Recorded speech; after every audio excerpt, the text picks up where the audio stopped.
What's up, everyone? My name is SwiftEdge, and welcome to Dagon, or however you want to say it. It is an H.P. Lovecraft horror-inspired game where we are going to encounter unspeakable horrors and succumb to madness. And again, I'm pretty sure I said this in my video when I did the Cats of Ulthar not that long ago, that I love H.P. Craft. Like, H.P. Lovecraft stuff. H.P. Craft? I just love Lovecraft stuff. Like, a lot of it is just so good. It's so creepy.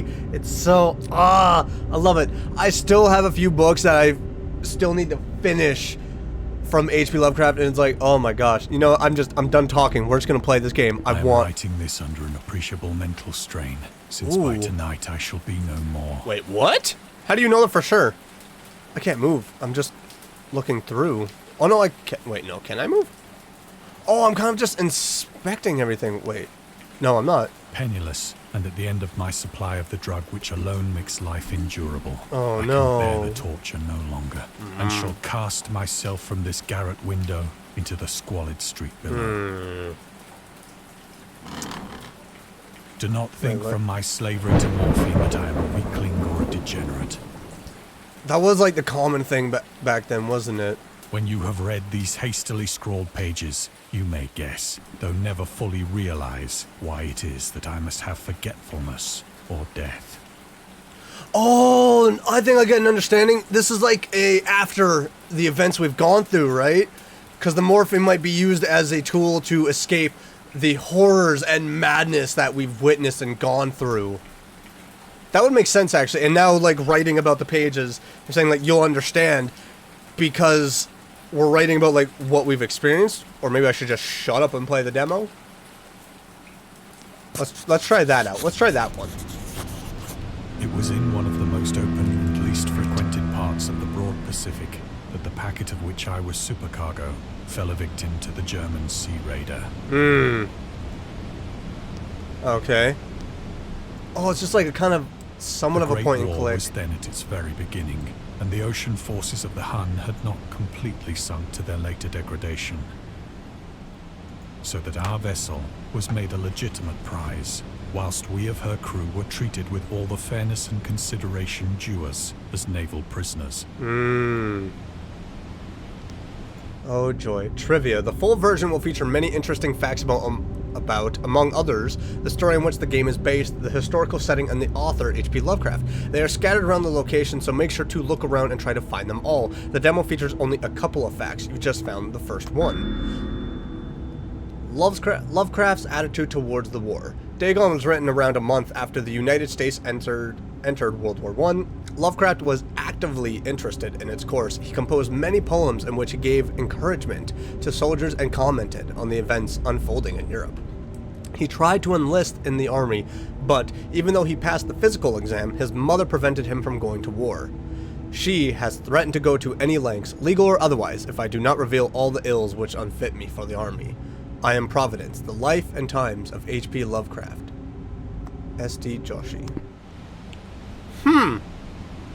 I didn't actually know that about him. I gotta read up more on Lovecraft. I actually moved! It wasn't just a So liberal, cut. Indeed, was the discipline of our captors, that 5 days after we were taken, I managed to escape alone, in a small boat, with water and provisions for a good length of time. I don't know, what would be better though, being prisoner or being out in the ocean in a Lovecraft story? I think both are kind of equal at this point. Hold on. Wait. Oh, I thought that was something. Nope. Okay. So yeah, we just gotta click on this. Did we jump in the water or did the boat go in? When I Okay. finally found myself adrift and free, I had but little idea of my surroundings. Well, welcome to the open ocean.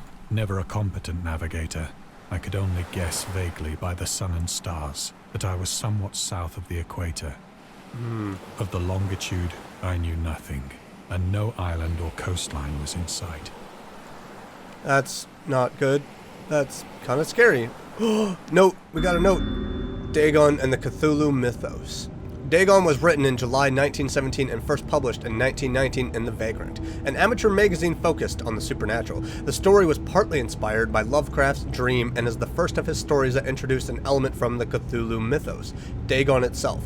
A pagan cult-worshipping Dagon later appears in The Shadow over Innsmouth, one of Lovecraft's most popular stories. One thing I do know about him is that he was never really recognized in his time, that it's been usually, I think, like maybe in the past 30 to 40 years that he's really been a cult following now. He's got this huge following of people that just love his stories. But around his time, I think it was very poor and broke, actually.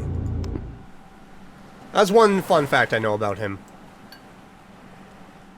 The weather kept fair, and for uncounted days I drifted aimlessly beneath the scorching sun, waiting either for some passing ship or to be cast on the shores of some habitable land.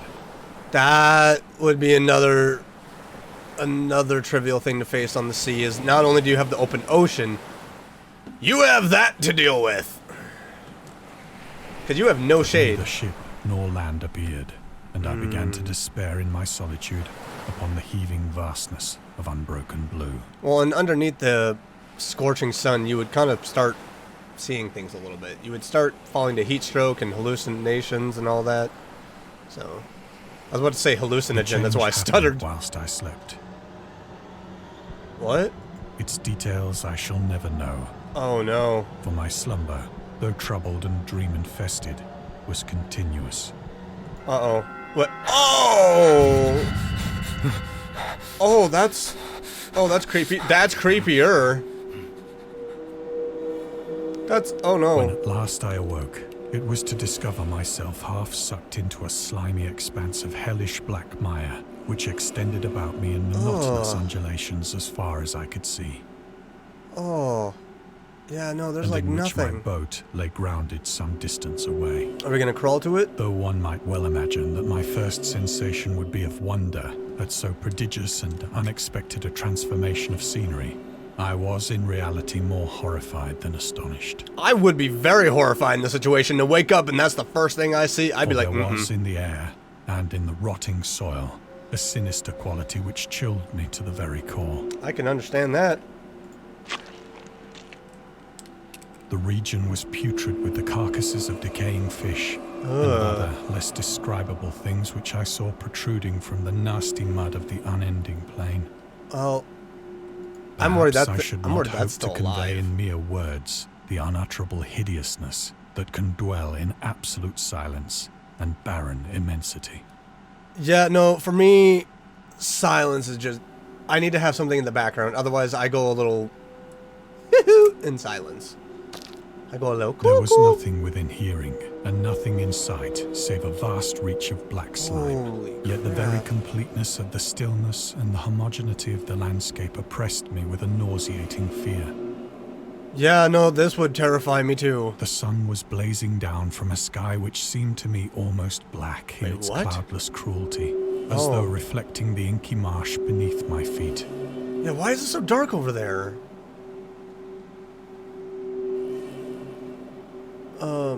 Oh, hey, another fun fact. The inspiration behind Dagon. Dagon seems to be inspired by Fishhead, a short novel by Irvin S. Cobb about unnatural affinities between a hybrid idiot and the strange fish of an isolated lake. Supernatural horror in literature, H.P. Lovecraft.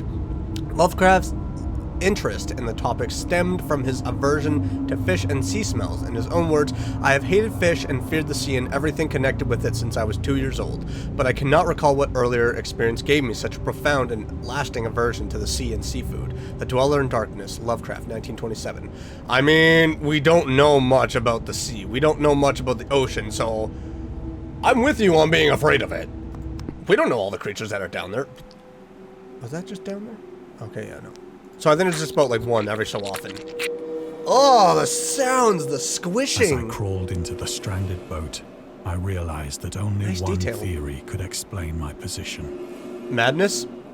Through some unprecedented volcanic upheaval, a portion of the ocean floor must have been thrown to the surface, exposing regions for which innumerable millions of years had lain hidden under unfathomable watery depths. But you think there'd be more detail? So great was the extent of the new land which had risen beneath me that I could not detect the faintest noise of the surging ocean, straining my ears as I might. Nor were there any seafowl to prey upon the dead things. Yeah, where are the birds? There's not even a single bird. It's kind of weird. Oh, hey! The mystery of volcanic islands. Volcanic eruptions sometimes result in the creations of islands. Most of them are transient and erode after some time, but some prove permanent. The floating pumice porous... I think I said that wrong, maybe. Porous rock created when superheated pressurized rock is ejected from a volcano can move across long distances and transport barnacles and... I am not going to try. No, macroalgae that cling to it. In 2001, rafts of pumice were created during the eruption of a volcano near Tonga, Polynesia, eventually reached Australia. I wonder what they thought when they saw that, though. I'm kind of curious what their thoughts were like, we have land coming towards us? Don't know how to feel about this. For several hours I sat thinking or brooding in the boat, which lay upon its side and afforded a slight shade as the sun moved across the heavens. So we're not going to be totally scorched then. Avoiding sunburn. As the day progressed, the ground lost some of its stickiness and seemed likely to dry sufficiently for traveling purposes in a short time. Almost looked like that was sinking for a second. So we can actually walk across That night I slept but little, and the next day I made for myself a pack containing food and water, preparatory to an overland journey in search of the vanished sea and possible rescue. We're actually going to try for a trek. I don't know how to feel about that, though. I'd be kind of scared On the to third go for a morning, walk. I found the soil dry enough to walk upon with ease. The odor of the fish was maddening, but I was too much concerned with graver things to mind so slight an evil, and set out boldly for an unknown goal. That's... holy crap. That's a large body. Why did you walk through the squid? No! You can't end it with that! If you'd like to learn what eldritch horror drove our protagonist to the depths of madness, wishlist the game and await the full release. I am wishlisting this. I actually own Call of Cthulhu, and I want to play it for a series, so let me know in the comments down below if I should play that, if you want to see that. If you have any games you'd like to see me play for future videos or series, let your voice be heard. Leave a suggestion down below, take them all into consideration. But this was so good. If you enjoyed this, smash that like button. If you're new around here and you're enjoying what you're seeing, if you're enjoying seeing me mess up on words, make sure to smash that subscribe button and click the bell so you get notified on my next video. But I'll see you all in the next one. This was so good. I can't wait to see more. Bye.